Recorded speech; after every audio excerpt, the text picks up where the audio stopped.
रहे हैं, पुरुष के बारे में बात कर रहे हैं तो भी यही वर्ड यूज कर रहे हैं, स्त्रीलिंग शब्द के बारे में बात कर रहे हैं तो भी वही वर्ड यूज हो रहा है, हम बहुवचन के बारे में बात कर रहे हैं, ठीक है, तो भी वही शब्द यूज हो रहा है। अगर मैं एक वचन के बारे में, जैसे मैं धीरे चलता मीन्स एक वचन के बारे में बात कर रही हूँ तब भी ये शब्द जो है हमारा एडजेक्टिव भी दिख रहा है। तो ये जो शब्द होते हैं जिन पे लिंग वचन काल कारक पुरुष का कोई भी प्रभाव नहीं पड़ता वो शब्द हमारे होते हैं अव्यय शब्द। क्या होते हैं? अव्यय शब्द, जिनको हम अविकारी शब्द भी कहते हैं। तो आज का जो हमारा टॉपिक रहेगा वो रहेगा अव्यय शब्द, अव्यय शब्द, जिसको हम अविकारी शब्द भी कहते हैं। क्या कहते हैं? अविकारी शब्द। अब इसका अर्थ जान लेते हैं कि अव्यय शब्द या फिर अविकारी शब्द का अर्थ क्या होता है। तो हमें अच्छे से इतना समझ में आ गया कि जिसपे पुल्लिंग, स्त्रीलिंग, जो बहुवचन है या एक वचन है, उसका जो है जिन शब्दों पर इनका लिंग वचन पुरुष काल कारक का कोई भी प्रभाव नहीं पड़ता उनको क्या कहते हैं? हम अव्यय शब्द। अब अव्यय शब्द का अर्थ जान लेंगे एक बार।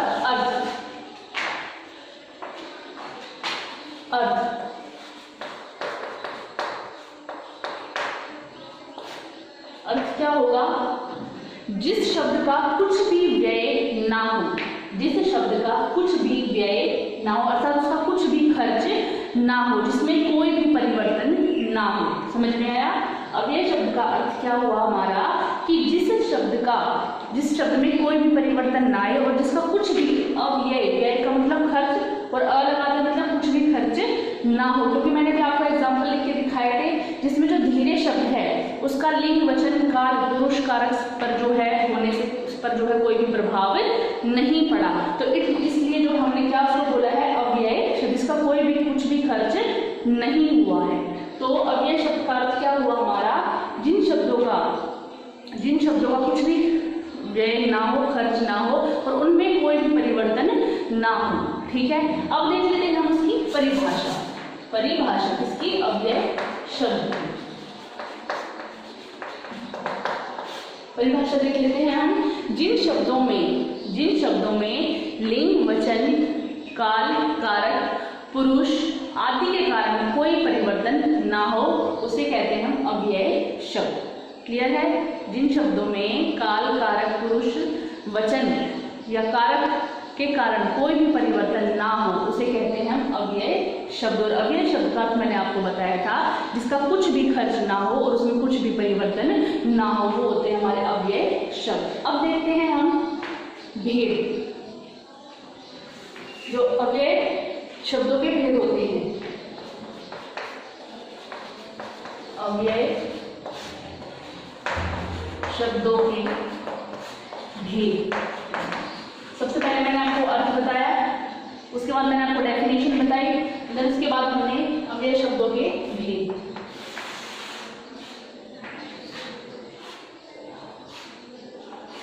अव्यय शब्दों के 5 भेद होते हैं। सबसे पहला होता है इसमें क्रिया विशेषण।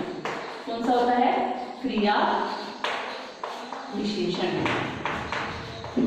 सेकंड होता है इसमें समुच्चय बोधक। आप ऐसे ही टेबल बना लेंगे, समुच्चय बोधक। थर्ड होता है हमारा संबंध बोधक।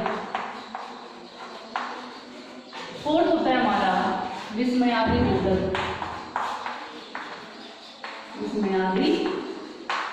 बोधक। एंड लास्ट होता है इसमें निपात।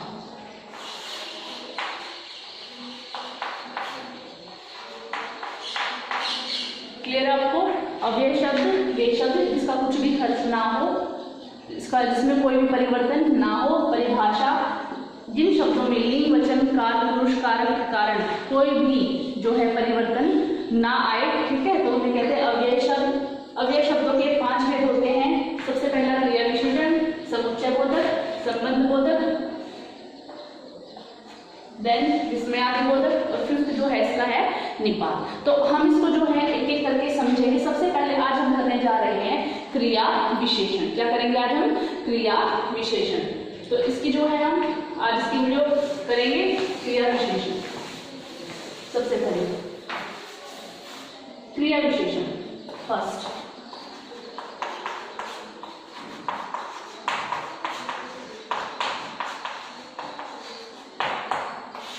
क्रिया विशेषण, क्रिया की विशेषता,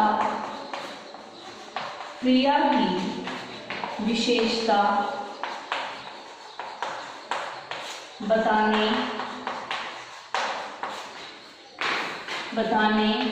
वाले शब्दों को क्रिया विशेषण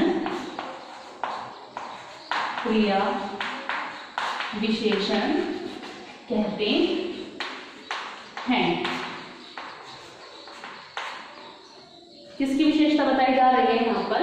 क्रिया की विशेषता बताने वाले शब्दों को क्रिया विशेषण कहते हैं। मीन्स अब यहाँ पर क्रिया की विशेषता बताई जाए, क्योंकि हम क्रिया जो हमारा प्रीवियस टॉपिक था क्रिया, उसमें हमने क्रिया को अच्छे से समझ लिया। जैसे राम,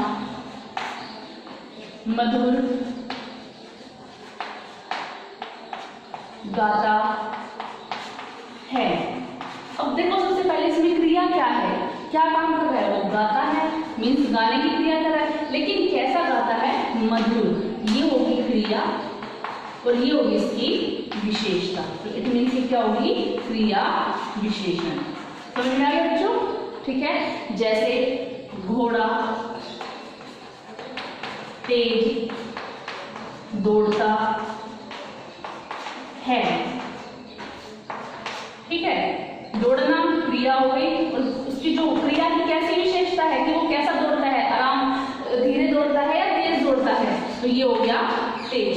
ठीक है, तो क्रिया की जो विशेषता बताते हैं, मीन्स उसने क्रिया कैसे की है, ठीक है, उसकी विशेषता बताते हैं हम शब्दों को कहते हैं हम क्रिया विशेषण। तो आज का जो हमारा टॉपिक रहेगा क्रिया विशेषण। क्रिया की विशेषता बताने वाले शब्दों को क्रिया विशेषण कहते हैं। दो एग्जाम्पल मैंने आपको अच्छे से बता दी हैं। हम देखेंगे पहले क्रिया, उसकी विशेषता देखेंगे कि वो कैसा गाता है, कर्कश गाता है, मृदु गाता है, कटु गाता है, ठीक है, कैसा दौड़ता है, तेज दौड़ता है, धीरे दौड़ता है।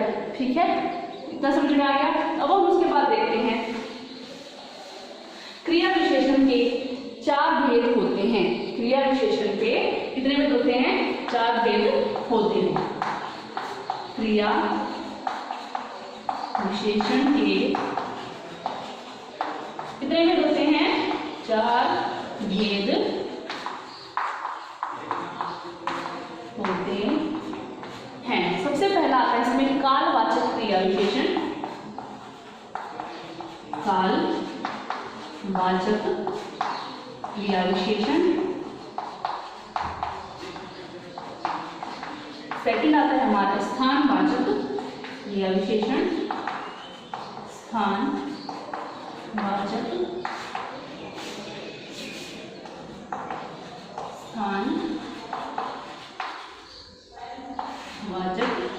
क्रिया विशेषण। थर्ड है हमारा परिमाणवाचक क्रिया विशेषण। परिमाणवाचक क्रिया विशेषण।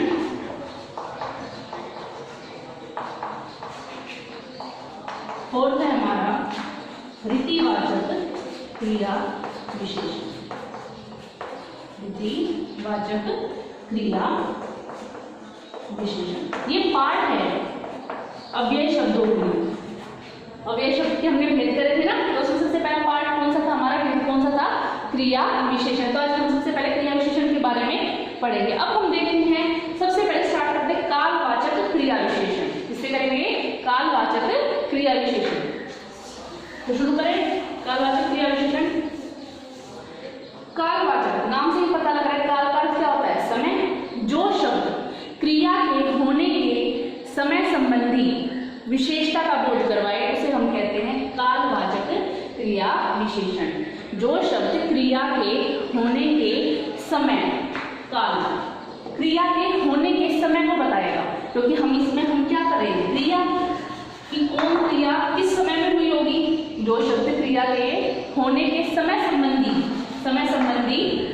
शब्दों का समय संबंधी विशेषताओं का बोध कराएंगे, वो हो जाएगी हमारी कालवाचक क्रिया विशेषण। क्लियर है आपको? इसमें जो है हमें क्रिया के समय का पता लगेगा, उनकी विशेषताओं का पता लगेगा कि कौन सी क्रिया जो है किस समय में हुई होगी। ठीक है, ये इसकी डेफिनेशन हो गई। अब जब हम, क्योंकि हमारे पास पहचान होना जरूरी है, हमें पता नहीं चलेगा अगर हम कोई भी वाक्य लिख देंगे तो हमें नहीं पता चलेगा कि इसमें जो है कौन सी क्रिया विशेषण है। तो जैसे राम कल दिल्ली जाएगा, ठीक है, ये मैंने एक एग्जाम्पल लिया है। ठीक है बच्चे, राम कल दिल्ली जाएगा। अब मैंने इसमें बताया था कि क्रिया के होने के समय संबंधी विशेषताओं का बोध होगा इसमें कालवाचक क्रिया विशेषण में। अब जो जाने की क्रिया है मीन्स किस समय में होगी, राम कब जाएगा दिल्ली, कल। और इसकी जो दूसरी बात है कि हम कालवाचक क्रिया विशेषण की पहचान कैसे करेंगे, क्रिया के साथ कब लगाकर, क्रिया के साथ कब लगाकर हम जो है कालवाचक क्रिया विशेषण की पहचान कर सकते हैं। समझ में आ गया? इसकी पहचान करेंगे हम कालवाचक क्रिया विशेषण की। तो क्या था, कालवाचक क्रिया विशेषण की पहचान हम कैसे करेंगे, कब लगाकर। किसके साथ लगाएंगे, क्रिया के साथ। जैसे राम कल दिल्ली जाएगा, कब जाएगा, कल। जैसे तुरंत, अभी, आज, कल, बहुधा, सदैव, लगातार, दिन भर, ये सारे शब्द जो है किसके हैं, कालवाचक क्रिया विशेषण के। आपको बस ये याद रखना है कि अगर हम जब एक्सरसाइज करेंगे क्रिया विशेषण की तो आपको जो पहचान वाला जो शब्द है उसको अच्छे से लर्न करना है। जैसे अब हम सेकंड करेंगे, जैसे राम आज आएगा, कब आएगा, आज आएगा। मुझे तुरंत दो पुस्तक, कब दो, तुरंत दो, अभी दो। ठीक है, तो ये सारे शब्द जो है हमारे कालवाचक क्रिया विशेषण में आ जाएंगे और हम उसकी पहचान कैसे करेंगे, कब लगाकर। कालवाचक क्रिया विशेषण की पहचान जब हमने करनी होगी तो हम उसके साथ क्रिया के साथ कब शब्द लगाकर जो है इजीली जो है हम कालवाचक क्रिया विशेषण को फाइंड आउट कर सकते हैं। सेकंड जो हमारा भेद था वो था हमारा भेद था स्थानवाचक क्रिया विशेषण। स्थानवाचक क्रिया विशेषण नाम से पता लग रहा है। उसमें हमने क्या डेफिनेशन बनाई थी, क्रिया के होने के समय की विशेषताओं का बोध पता चले, जिससे इसमें हम क्या करें, क्रिया के होने के स्थान संबंधी विशेषताओं का बोध होता है, तो वो बन जाता है हमारे स्थानवाचक क्रिया विशेषण। क्या डेफिनेशन बनेगी हमारी क्रिया स्थानवाचक की, कि जब क्रिया के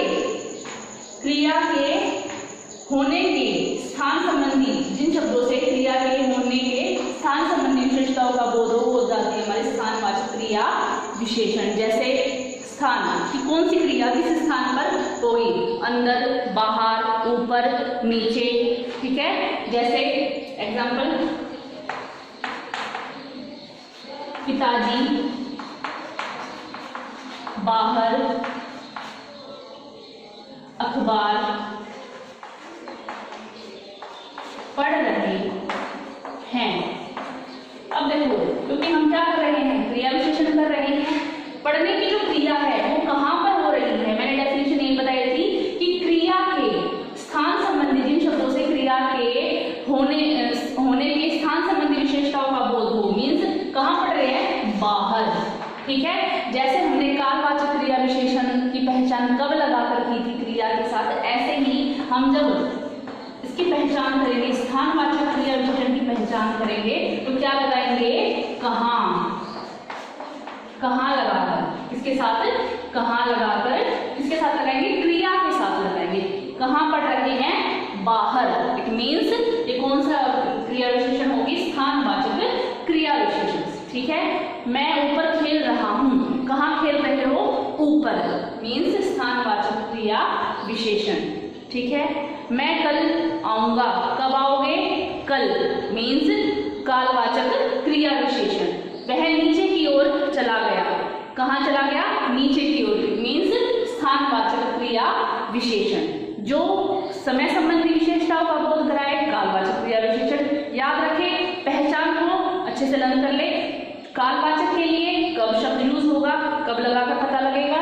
स्थानवाचक क्रिया विशेषण का पता हम कैसे लगाएंगे, कहाँ लगाकर। ठीक है, समझ में आ गया आपको इतना? जैसे ऊपर नीचे बाहर आर पार, नीचे की ओर ऊपर की ओर सर्वत्र।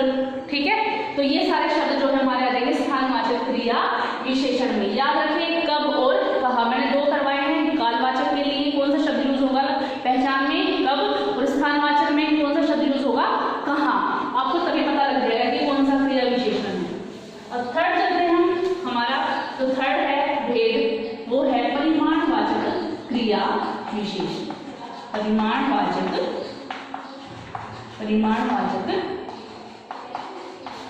क्रिया विशेषण। परिमाणवाचक क्रिया विशेषण जो शब्द क्रिया की मापों संबंधी विशेषता बताए। ठीक है, जो शब्द क्रिया की मापों संबंधी विशेषताओं का बोध कराए वो जाते हैं हमारे परिमाणवाचक क्रिया विशेषण। क्योंकि परिमाण हम पहले भी कर चुके हैं। परिमाण मीन्स हम इसको जो है तोलते हैं, गिनते नहीं हैं। ठीक है, जो शब्द क्रिया की मापों संबंधी विशेषताओं का बोध कराए वो होती है हमारी परिमाणवाचक क्रिया विशेषण। अब इसमें देखते हैं कौन कौन से शब्द आते हैं, जैसे अधिक, बहुत, कम। ठीक है, जैसे एग्जाम्पल लेते हैं हम, वह अधिक खाता है। ठीक है, अब देखो मैंने आपको दो भेद पहले करवाया, कालवाचक क्रिया विशेषण और सेकंड था हमारा स्थानवाचक क्रिया विशेषण। कालवाचक के लिए हमने कब यूज किया था और स्थानवाचक के लिए हमने कहाँ यूज किया था। अब इसमें हम कौन सा शब्द लगाएंगे कि हमारा आसानी से पता लग जाएगा कि कौन सा क्रिया विशेषण है। इसमें हम लगाएंगे पहचान। कितना, कितने,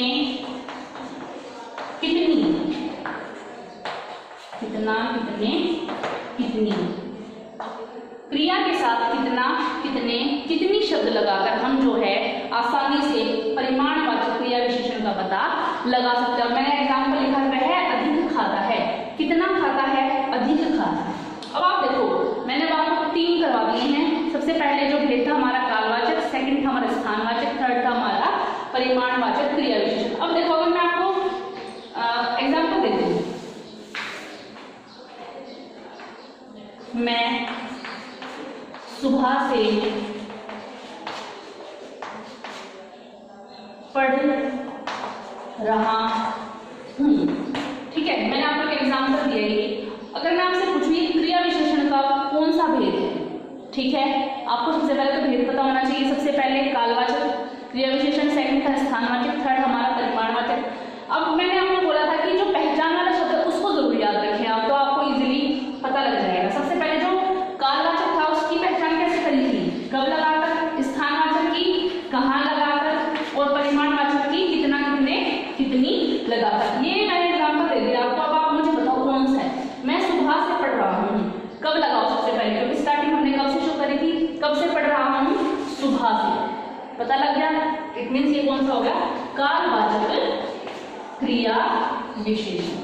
ठीक है, ऐसे पहले इसमें लगाओ कब, फिर लगाओ कहाँ, फिर लगाओ कितना, कितने, कितनी। ठीक है, जिससे भी आपका आंसर आ जाए वही हमारा, उसी से रिलेटेड आप जो क्रिया विशेषण का नाम लिख दो, मीन्स कौन सा भेद। ठीक है बच्चे, जैसे वह कम खाता है, कितना खाता है, कम खाता है, तो हमारा आंसर कितना, कितने, कितनी से आ गया, तो इट मीन्स ये हो गया परिमाणवाचक क्रिया विशेषण। ठीक है बच्चे, उसके बाद हम देखते हैं हमारा, जैसे इसमें बहुत सारे शब्द होते हैं, जैसे भारी, अत्यंत, बहुत बड़ा, कम, अधिक, इतना, उतना, कितना खाता है, इतना खाता है।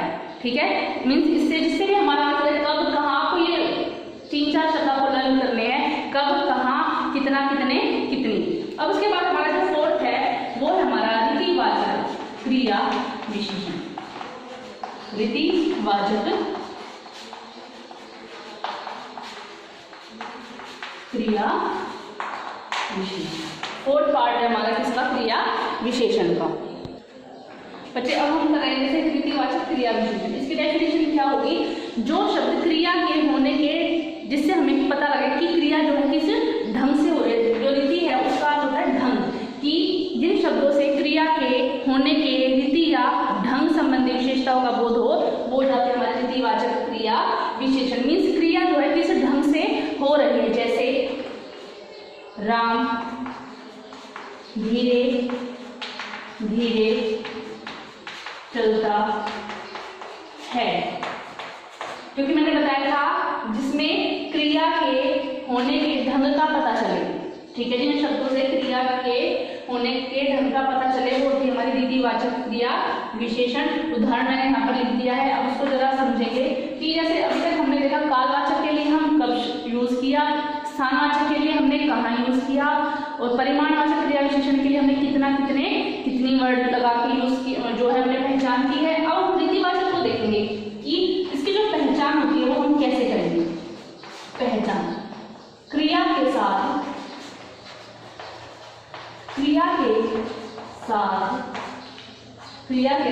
कैसे लगाएंगे, ठीक है। जैसे राम धीरे धीरे चलता, सबसे पहले आप देखो, अगर अभी आपको एक एग्जांपल दिया है, इसको सबसे पहले हम देखेंगे कब लगाकर देखेंगे कि हमने कब से शुरू किया था। कब चलता है, आंसर नहीं आया। कहाँ चलता है, आंसर नहीं आया। थर्ड कितने चलता है, आंसर नहीं आया। लेकिन क्रिया के साथ अब हम क्या लगाएंगे, कैसे, जो हमारा फोर्थ है, जो पहचान है, कैसे चलता है, धीरे धीरे। इट मीन्स हमारा कौन सी विशेषण हो गई, रीतिवाचक क्रिया विशेषण हो गई। वह आराम से पढ़ता है, कैसे पढ़ता है, आराम से। अब आप एक बात जरा नोट कर लीजिए अच्छे से कि जब हमारा आंसर कब, कहाँ, कितनी से नहीं आए तो हम क्या लगाएंगे, कैसे, ठीक है। अगर आपको एक एग्जांपल दिया हुआ है, सबसे पहले आप उसमें कब लगाकर देखेंगे, फिर उसके बाद आप कहाँ लगाकर देखेंगे, उसके बाद आप कितने लगाकर देखेंगे, उसके बाद जब उन तीनों से आंसर नहीं आता तो हम लगाकर देखेंगे कैसे, ठीक है। जब जिससे इन तीनों से जब हमारा आंसर नहीं आता तो इट मीन्स वो हमारी कौन सी क्रिया विशेषण होती है, रीतिवाचक क्रिया विशेषण बन जाती है, ठीक है। इतना समझ में आ गया आपको। अब मैं आपके सामने एग्जाम्पल लिखूंगी और हम जो है इसको सोल्व करेंगे। ये हो गया आज का हमारा टॉपिक क्रिया विशेषण, जिसके 4 भेद थे। सबसे पहले मैंने आपको अव्यय शब्द जिसको अविकारी शब्द भी कहते हैं, उसका अर्थ बताया था, जिसका कुछ भी खर्च ना हो, जिसमें कोई भी परिवर्तन ना हो, लिंग वचन पुरुष काल कारक के अकॉर्डिंग, ठीक है। सबसे पहले हमने अव्यय शब्दों के भेद देखे थे, 5 भेद थे, इसमें आज हमने किया है क्रिया विशेषण और उसके 4 भेद, ठीक है बच्चे।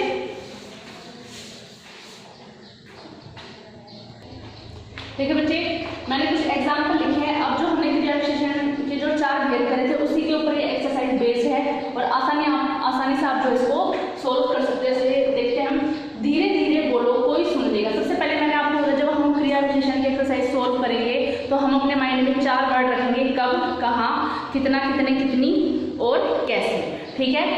जो कि चारों जो शब्द है वो अलग अलग क्रिया विशेषण का भेद हमें आसानी से पता लग जाएगा। धीरे धीरे बोलो कोई सुन लेगा। अब सबसे पहले कौन सा शब्द था, कब, सेकंड कौन सा था, इनको याद रखेंगे, कहाँ, थर्ड कौन सा था, कितना, कितनी और फोर्थ था हमारा कैसे। ये 4 शब्द लगाकर देखेंगे। धीरे धीरे बोलो कोई सुन लेगा, कब बोलो, आंसर नहीं आया, कहाँ बोलो, आंसर नहीं आया, क्योंकि हमने क्रिया के साथ लगाना है, बोलने की क्रिया की है उसने। कितना बोलो, नहीं आया, कैसे बोलो, धीरे धीरे। इट मीन्स आंसर आ गया कैसे लगाने से, और जब कैसे लगाने से जो आंसर आए तो ये हमारा हो जाएगा कौन सी विशेषण हो जाएगी, कौन सी क्रिया विशेषण होगी, रीतिवाचक क्रिया विशेषण। समझ में आ गया बच्चे। सेकंड देखते हैं, रमेश कम खाता है। फर्स्ट लगाएंगे, कब खाता है, आंसर नहीं आया, कहाँ खाता है, आंसर नहीं आया, कितना खाता है, कम खाता है, तो इट मीन्स परिमाणवाचक क्रिया विशेषण। क्लियर है बच्चों। थर्ड देखते हैं, चलो वहां चले। फर्स्ट कब लगाओ, आंसर आया, कब चले, नहीं आया, कहाँ चले, वहां, आंसर आ गया, मीन्स स्थानवाचक क्रिया विशेषण। समझ में आ गया। फोर्थ देखते हैं, वह दिन भर पढ़ता है। कब पढ़ता है, पहले से ही आंसर आ गया, दिन भर। कहाँ पढ़ता है, आंसर नहीं आया, कैसे पढ़ता है, answer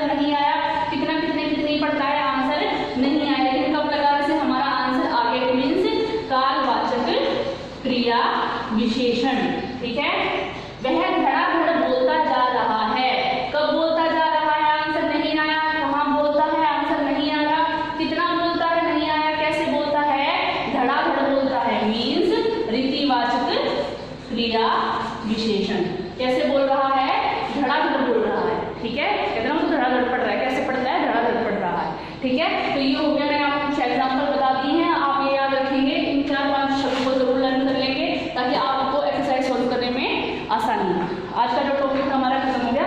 thank you, have a nice day.